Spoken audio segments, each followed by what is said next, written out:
Well, welcome again. My name is Ken Rethweyer, and it's my pleasure to provide you with a podcast using my book, Leading for Value, and all of the exercises and tools in it based on four models of leadership expertise that I created during my 50 plus years working. And I look forward to hopefully seeing you again and again. And this is episode number 19. Very nice. And I'm going to start off with a reminder of that quote you see above my head. The genius of leadership function is articulating a vision of the future that is once simple, easily understood, clearly desirable, and energizing, from Warren Bennis and Burton Annis. And it's really important to think about when you go into an organization in a role of leadership, particularly at the top, and you're trying to move that organization in a new direction or reinforce that by getting people comfortable with a new vision and new strategic direction and initiatives. It's very important that you look for alignment. And what do I mean by that? It means that as you're out doing your work and going across your organization, you're hearing your employees articulate what you've already articulated in the vision statement. That shows a sense of ownership, and that's really critical. I can't express that enough. And in the consulting work that I did, both here in the United States and overseas in Europe, I found that when people aren't aware or not convinced of the vision, that's when things start going wrong. And then they suboptimize their opportunities. And so in this particular episode, we're going to talk about systems thinking and using systems perspective in your work. So right now I'm going to share the PowerPoint and we'll get started. So the model is E3, Explore, Expand, Excel. And in this one, we're doing our focus on systems. And you can see there, it's how effective leadership applies the concept of systems thinking to drive fundamental change, the ability for their organizations to craft a long view perspective, and getting below the surface using scenario planning and other activities to create synergies that energize the organization moving forward. And I can tell you from my personal consulting experience in the organization that I dealt with in the oil industry, Starcon International, once we got to that point, and that was the first year that I worked with them over 7 years, we took that company, by the way, from $80 million and a 3% margin to $245 million and a 5% margin in just 7 years. And it was through looking at what they were doing. How could they reorganize themselves in such a way that they had a better opportunity to work with the oil industry that they were dealing with? And those were the on-the-scene type of activities at the oil production sites. So this particular episode, we're going to use the iceberg concept to uncover and apply new ways of thinking for sustained superior performance. You know, you see picture Albert Einstein, and he said it best: we cannot solve our problems with the same thinking we used when we created them. Very wise man, and obviously he knew what he was talking about. So we're going to keep moving forward. And going back to the model E3, ideas, relationships, and processes, today it's all about systems. And the whole idea in systems thinking and production is to work on fundamental change, developing learning strategies. So as you move forward, you're constantly retesting yourselves, if you don't mind that pun, and ensuring that what you're doing is the right thing, and periodically stepping back and saying, are we still working well? It's sort of like a form of stage gating in your thinking. You get up to a point, you examine where you are, you determine whether you're moving in the right direction, any modifications you need to make, so forth and so on. And the dashboard's performance, we'll deal with that in the next episode, episode 20. Scenario planning as well, and sustained momentum. That's the whole concept. So let's start with an iceberg. Everyone knows the iceberg, when you see it, you're only seeing 10%. 90% is below the surface. And that's what we want people to start thinking about as we're working to try to drive our organization or our company in a new direction or to reinforce it. So when you look at the iceberg, let me sort of quickly review what happens. If you only deal with events, that's a short-term reaction mode, and you don't get any substantive change. You react maybe for the current problem, but it's not a long-term solution. And that's what we're looking for, is a longer-term perspective. When you get below the surface, the best there, we try to portray that as patterns and trends. And the whole idea here is we've seen this before. We've done this before. Now, what can we do to modify what we're doing so that we can anticipate a better response moving forward? And then the next level down, where you really start getting into the real meat, if you will, of the changes you're looking for, is systemic structures. And what are we doing there is we're taking a deeper look, and we're really looking for what are the drivers of the patterns that we're seeing, and how do we form a new basis, if you will, changing to more effective way of doing things. So that's what we call an opportunity to redesign the system.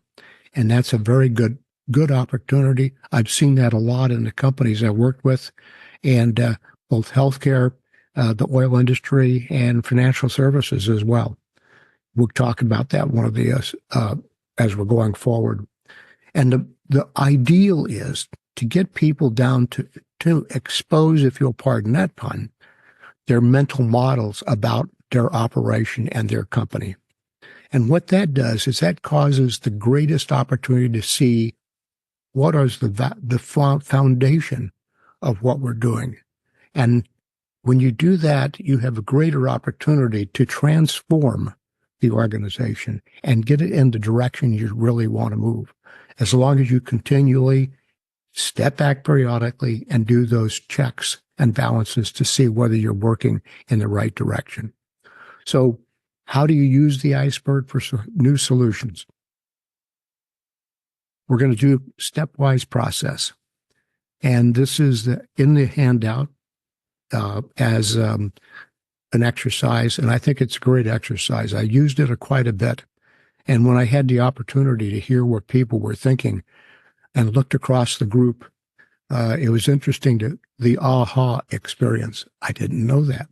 My gosh, why are we doing that? And those are the kinds of questions or comments that you will hear when you get involved with that. It's not negative. That's positive. And so step one, you get that group together, and your job as a leader is to individually define the problem or opportunity at hand. So people right away start thinking in alignment with what they're going to be doing. And then step two, the group sharing of their thinking and the perspective. So the idea is that once you put that idea out there, you want to hear what they're thinking now. And your role as a leader is to not interrupt, but to listen and start forming in your own mind, what am I hearing from my employees, my staff members, and how can I use that in a very productive way to introduce the change that we want to create. And then step three is when you really start getting to the issue. And that is you gain consensus on one of the challenges presented, and you put it on a whiteboard at the very top. So that's going to be our effect, our target. That's what the events is looking like. And then step four, you facilitate a discussion to reach consensus at each level as you go down, identifying the underlying mental model is where you get to the bottom line, if you will. And what you do there is you really want to make sure that they understand the fundamental change that we're going to make, how they can do it, and get them to reinforce their commitment. And then from that point forward, the next time you get together, you're going to start building a platform for the frameworks that we're going to pursue and the changes, who's going to be doing what, and so forth and so on.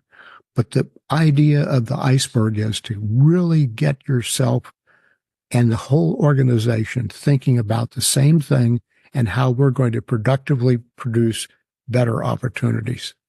Now, our healthcare system, believe it or not, this was published a few years ago, and I don't think it was meant to be a joke. And I'm going to go back for a quick second.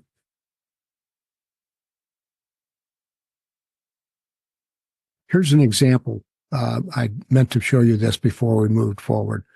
The event here is a care worker goes to an elderly person's home, finds out that person is confused, having trouble. It's one of those issues that gives you an opportunity to sort of go down the level of each part of the iceberg.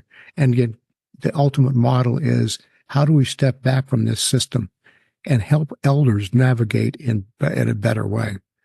Now, to that point, a number of years ago, I worked with some people out of Brandeis University and others, and we developed a strategic planning model for communities. And there were 13 communities involved, and they received funding. And it was amazing the changes they made in their own systems to help older people who don't have necessarily the same skill sets of using the internet or understanding the complexity of the healthcare model. And it worked. And it was very interesting to watch those communities make those changes and move forward. So we'll go back. This is our healthcare system. You can see the Secretary of Health and Human Services right in the middle, and all of the complexities that we face. It's no wonder that people get confused. Even people who work in the industry sometimes get locked up and stuck. Where do I go next? What do I do? And the idea is that we want to try to take a complex system in every case and reduce it down to fundamentals, so that when we start making changes, just like a regression formula, as you modify one of those independent variables, you're going to get a different result. And the whole idea is to do the best we can and recognize nothing's perfect. You have to remind yourself, and you have to remind your team, because sometimes teams will get frustrated when they see the complexities that they do. And the best part about it is it gives you a chance to really think about those challenges you're facing and work accordingly. So what is it we're getting to from a leadership perspective? Your leadership journey and the potential to guide others to achieve uncommon results. You know, I learned very early on in my own career, when you step out of that office and you're out on stage, as the Disney model talked about, you are being seen by everybody. And you have the opportunity, using the vision, the goals and objectives, and the fundamental assumptions that we're making in the choices we're moving towards, that you have an opportunity to increase that capacity, to expand the capacity to create results they truly desire, where new and expansive patterns of thinking are nurtured and where collective aspiration is set free. And I can tell you that happened when I was the commanding officer of the Naval School of Health Sciences. And when we started stepping back and looking towards what we were going to accomplish during my 3-year term as their commanding officer, it was amazing to watch. And we had fun. It exploded. And when I started getting calls from the Navy Bureau of Personnel asking, why is everybody calling me and wanting to come to your command? I knew we were successful. And when I was at that hospital in Texas, and I think I reported on this one another session, the CEO during our opening visit was talking about how everybody knew the vision and they knew what they could do. So I said, okay, make my day. So I stood outside the cafeteria at noontime. And as people came by, I randomly pulled them aside and said, you know, I'm here from the Joint Commission. We're going to help you prepare for your survey, your triennial survey. And tell me a little about what is the vision here? What do you, and I'm going to tell you, better than 95% of those people knew the vision. They knew what their role was and their contribution. In fact, I've seen the same thing in a Novant Medical Center here in Huntersville, North Carolina, where I do veterans visits every month, patient visits. And I can tell you, everywhere I go in that hospital, it's always very apparent that the leader there, Mike Riley, has done a superb job of getting people moving in the right direction. And another example, the Davie Medical Center, Davie County, North Carolina, up near Winston-Salem. I sat on that board for 9 years, and I watched Chad Brown, their CEO, take that organization. And guess what? Not too long ago, they were ranked 7th in the nation as a small community hospital. And I guarantee you, Chad did a superb job, and his whole leadership team, all parts of that organization. And it can be done. I guarantee you it'll happen. In short, you want to create that environment that says we are a learning organization, and that every day, everything that we do, we step back periodically and ask ourselves, what do we need to do to make it better? And when you see that, then you have continuous opportunities for change and using new information and new thinking to be the foundation for that change. Always ask, what can we do better? And you'll be surprised. I guarantee you it works. So I thank you for your attention. I appreciate your participation. Please leave comments. Please, if you don't mind, recommend these to your friends and others that think might be helpful. And remember, the tools and the models apply to in any kind of organization, because I've used them in financial services, healthcare, and the oil industry, and a number of not-for-profit organizations that I got involved with as well. So the handout is attached on the dashboard at the foundation of my podcast at Podbean, KARDRPH.podbean.com. I hope to see you again in episode 20. Remember, explore, expand, excel. Join me there. I'm going to change and stop sharing, and we'll end the session. And again, if you have any questions, just let me know. Put a note on that review, and I appreciate your participation. Thank you very much. I'll see you in episode 20.